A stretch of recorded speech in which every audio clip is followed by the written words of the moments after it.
Okay, thank you very much for taking the time to stay with us on the Ultimate News and Current Affairs program on television, TMI. Let's quickly talk about the recent strike by all the unions in the tertiary education sector, particularly the universities. We know that all the unions have been on strike, and recently some of them called off the strike to pave way for normalcy to return to the university system. But so far, so good. Asuu is here to call off strike. Well, I have with me in the studio the Uniben chapter chairman and, of course, the JAC chairman in Uniben. Let me thank very especially Comrade Broderick Osewa. Thank you for coming on the program. And we also have with us Comrade Ignosa Anthony, the Asuu chairman at Uniben. Thank you for joining us. Okay. What convinced SANU and Asuu to call off the strike? What is the conviction? Well, the conviction is that the leadership at the national, yes, they have been in the process of interfacing with the federal government team. Okay. So that the initial plan or the initial team that was set up did not even give the negotiating team, you know, a fair ground to play. What do you mean fair ground? What do you mean fair ground? You recall that initially, while the Nimi Briggs committee met with Asuu team 7 times and trashed out all the areas of their demands, when you got to the side of the JAC team, they met only twice. And at the second meeting, they told the team that they were restricted to areas that are not financial, that the government did not give them authority to talk on the financial aspect. But yet, the Union. Asuu. So we did everything to resist that report from coming out. But at the end of the day, you know, God just prevailed, and a window was open to our leadership to now have one-on-one with the Minister for Education, you know, Adamu. You know, and the man is a man of few words. You know, from what we were told, because I'm not part of the negotiation team. So, with what now played out, and with everything that has been signed, and the timeline, that's why our strike is suspended, not that we've called off. Oh, it is suspended? Suspended for 60 days. 60 days, that's 2 months. 2 months. So that within the, you know, the time given, most of these things will start materializing. Okay. Okay. So. Yeah. Let me get Comrade Ignosa to share with us what has transpired. What has JAC put on the table, or what has the federal government put on the table that convinced JAC to say, okay, let's suspend this strike and watch how things play out? Thank you. Before we went on this strike. Essentially, we started the strike on the 27th of March. Okay. Yeah.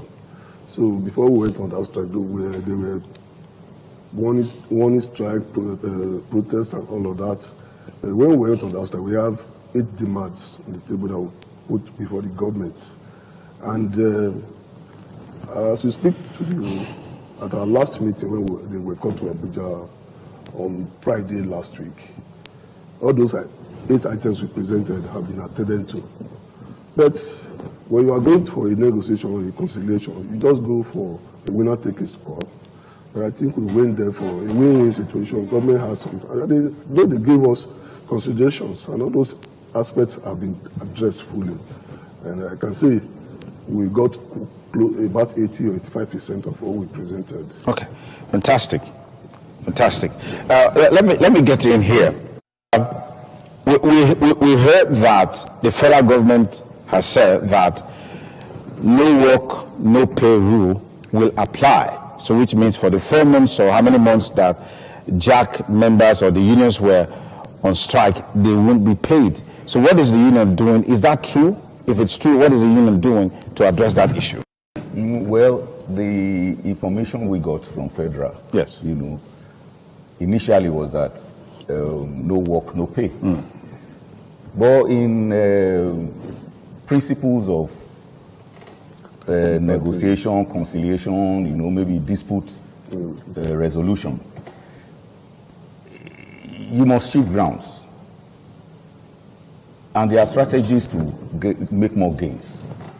What we've now done was to rely on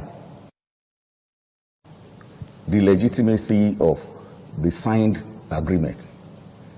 There's a clause at the end of the demands and the agreement that nobody should be victimized. Having participated in the strike. In this strike. Okay, so which means you can leverage on that to make demand for your salaries to be paid. Thank you, because we all went there because we felt we were being shortchanged. And for them to seize our salaries, it's a negative, it will have a negative impact. So we are going to leverage on that clause in the agreement, which they've signed, which we have signed, to get our money back. And I think it is already working. Okay.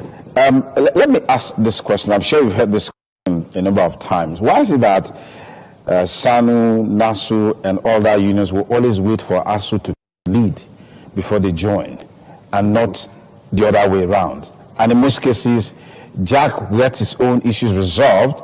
Asu's issue is always pending. I don't understand, why is this always like that? Let me start.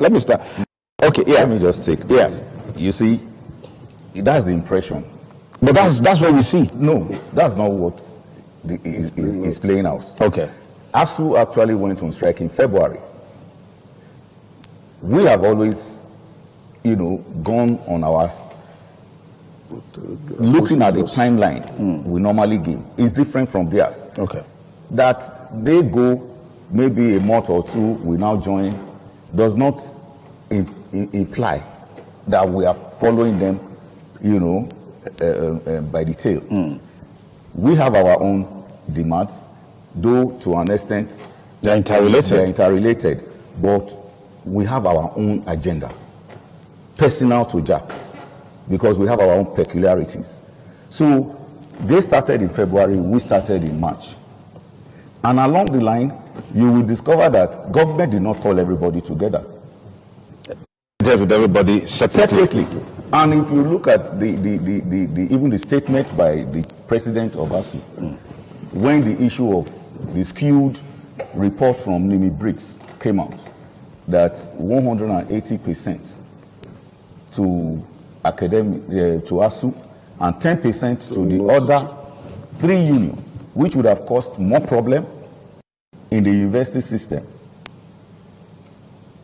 When the media and the public started asking questions, the president of Asuu came out openly to say that they went to bargain for their union. That the other unions should go back and also bargain for their own unions. Okay. And that's where we are. We've already gone to bargain on behalf of JAC for our members. Okay.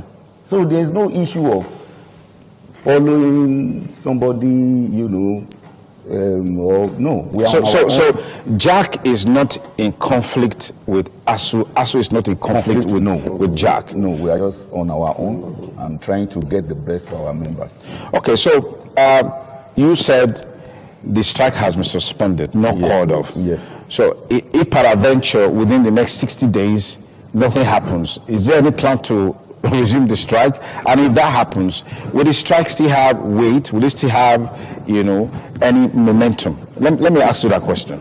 Yes, if peradventure, if what we have been promised are not. Yes, but government has a tradition of always reneging on promises made. Yes, I think this time we have their commitment, seriously.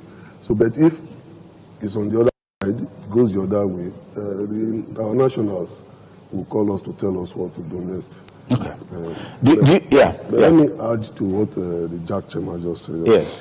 When you ask why is it that when Asuu goes on strike? Yes. Let me put this on record, and I'm sure this station recorded it. Then, we started the process that led to this strike since November. By maybe 2 weeks, warning strike, protests, and all those things, and it was well covered by media. Okay. So we didn't just started the strike on the 27th of March, like I said earlier on. The process has been on till that day. Thank you. Okay. All right. So, do you foresee Asuu calling a strike?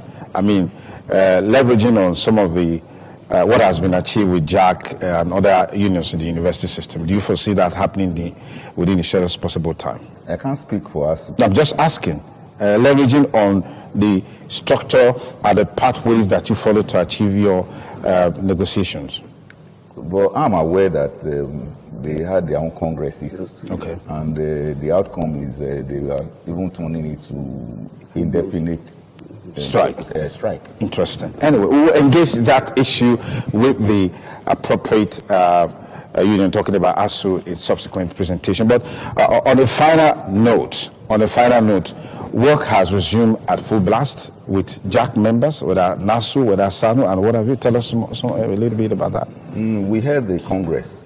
Okay. You know, with our members, though with ill feelings, though we explained, because the mindset was that once we call off the strike, the monies, you know, the salaries will not come. As I heard that some saying that, well, maybe JAC went to Abuja and collected bribes and all of that. That may have influenced the decision to call off the strike, even when the demands that they put on the table, they've not been made. So, no, but the truth is this. You expect that from some persons who have, you know, the reason to decide to go that way. But the truth is this. You must have confidence in your leadership. You elected them. They didn't just jump from the sky. Yeah. So give them the benefit of the doubt. We know it's harsh. Even individuals, you know, good-spirited Nigerians are coming in to try to cushion, and the union is working so hard to make sure that we liaise with the appropriate authorities to make things to be easy for them in this short time. But I know the salaries will come very soon. Okay. We are towards the end of the month. All right. Thank you very much. I'd like to thank our panelists very, very much. Comrade Broderick Sosewa, the SANU chairman, is also the chairman of the Joint Negotiating Council. Joint Action Committee. Okay. Thank you. Igbinosa Anthony, NASU chairman, University of Benin. Thank you for coming on the even at a very short notice. Thank you so much for coming. Okay, we'll take a short break. The rest of the program will continue in a moment. Don't go away. Stay with us.